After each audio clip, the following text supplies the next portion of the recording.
All right, so going through our instruments, this is the violin. It's the smallest of all the instruments. First, I'm going to show you the parts of the violin.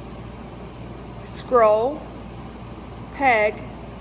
This right here is the peg box. Those are the strings. This black part is the fingerboard. This back here we call the neck. This area right here is the body, this whole part. This thing that holds up the strings is the bridge. This hole right here is the F hole. If I look through the F hole on this side, I see a post standing up. That's the sound post.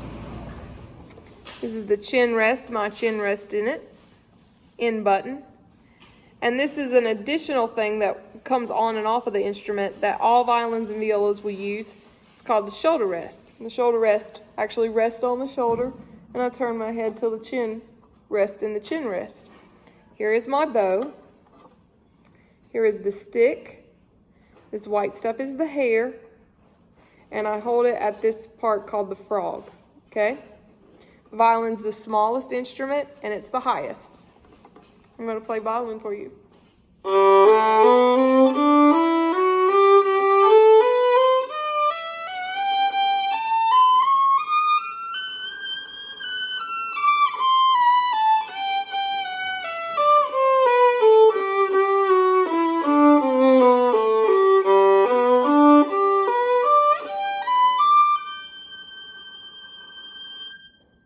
All right, violin's also sometimes called the fiddle. Here's a little fiddle tune called Ballum Cabbage Down that you can learn in 6th grade.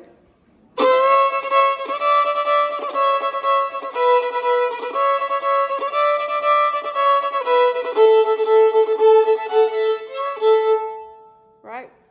Violins also can be played slow.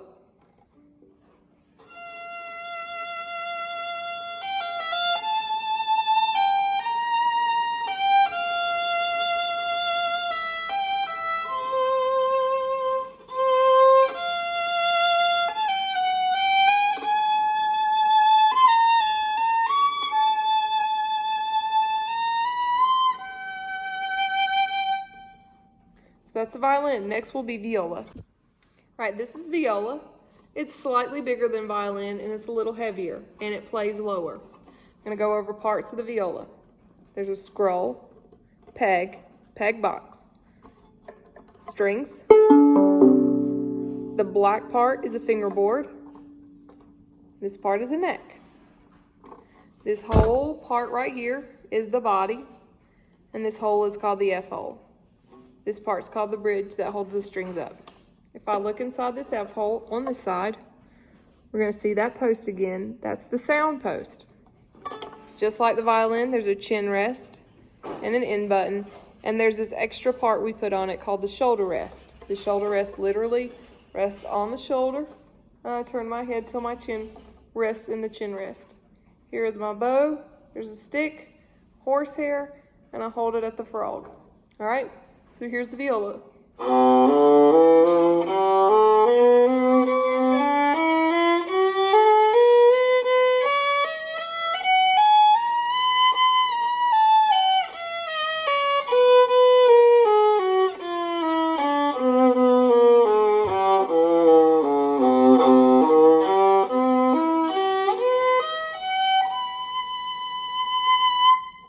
All right, so it's a little lower than the violin. And the viola can fiddle as well. So I'm going to play that Ballum Cabbage Down, that fiddle tune that you can learn in 6th grade.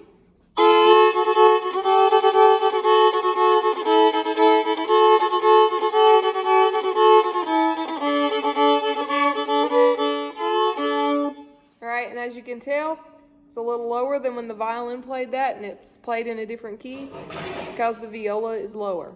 The viola can also play slow, but it's a little lower.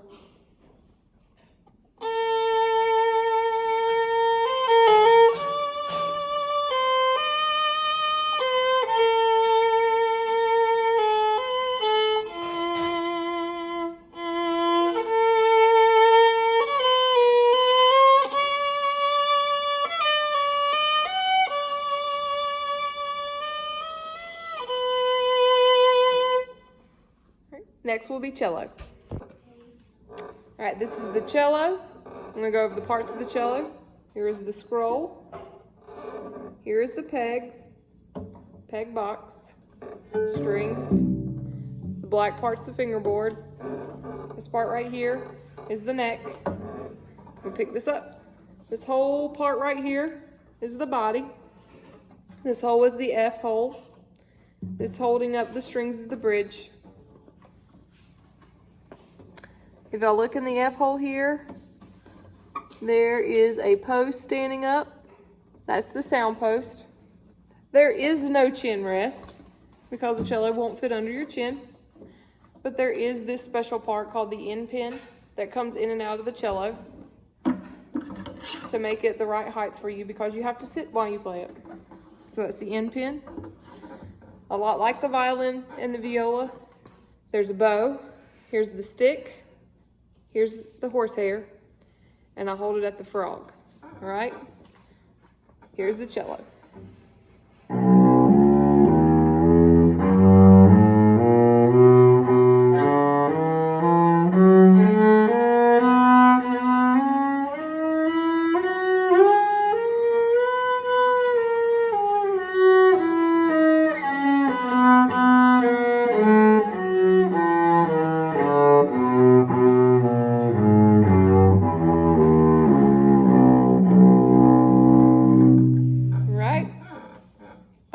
Cello starts kind of low and goes up to like an alto range. It's bigger. It'll come in a big case. So a lot of kids want to do cello, but we can only have about 6 to 7 cellos in an orchestra, 6th grade orchestra the size that we have this year. So please consider other instruments if you are wanting to do those. We also in the past have rented out school cellos, but there's really not, with the amount of sharing that we would have to do that, it's really not safe to do under COVID restrictions. So if unless you can rent a cello to have at home, it's really not going to be a good experience this year to do cello. So maybe consider your second favorite instrument or something like that. And it may turn out to be your favorite instrument because like I've told all of you guys, in 6th grade I really wanted to do cello. They told me I was really short and my hand was really tiny, and it is. It's difficult to play cello and bass for me. But that maybe I would like the violin, so I went with my second choice, the violin, and I loved it. And I still play it every day. I've played it every day for 23 years.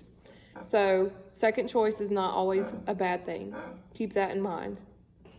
So just talk to your parents, and your parents can talk to me, or you can talk to me, and we can figure out the best instrument for you. I'm going to play a little bit more for cello for you before we go to bass. So here's some more cello.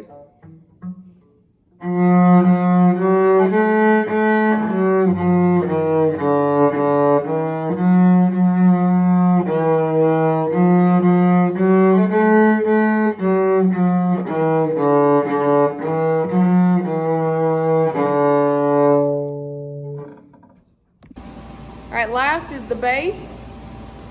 It's going to be difficult to show you the whole bass, but I'm going to try. So I'm going to take this camera. Just bear with me.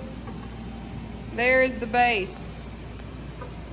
It's got all the same parts as the cello, except that these pegs, which are not pegs really, they're tuners. The tuners are different. All right.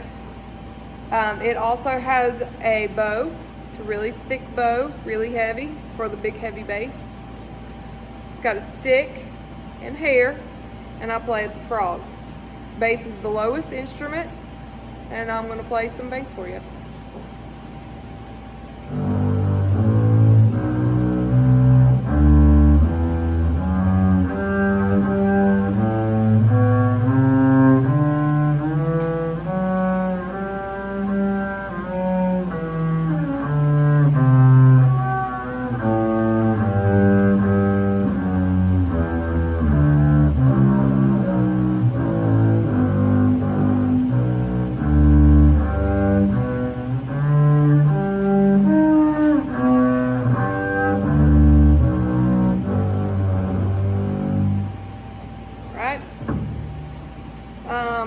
Bass can play some pretty stuff. It's slow.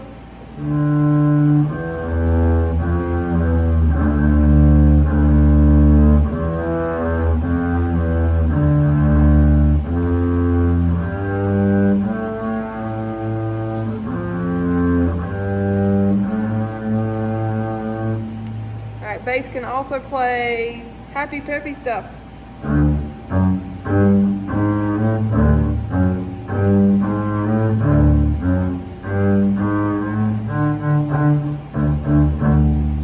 One kid in one of the classes that I've had at the hybrid school asked me, don't people play the bass with plucking? And I said, yes.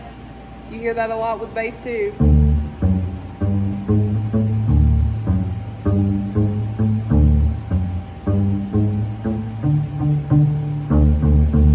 Alright, so bass can be played with the bow or with the finger by plucking, and all the strings can be plucked. But you do hear bass getting plucked a lot more than the others. Hope you enjoyed learning about all the instruments, and I can't wait to see your Flipgrids to see which ones were your favorites.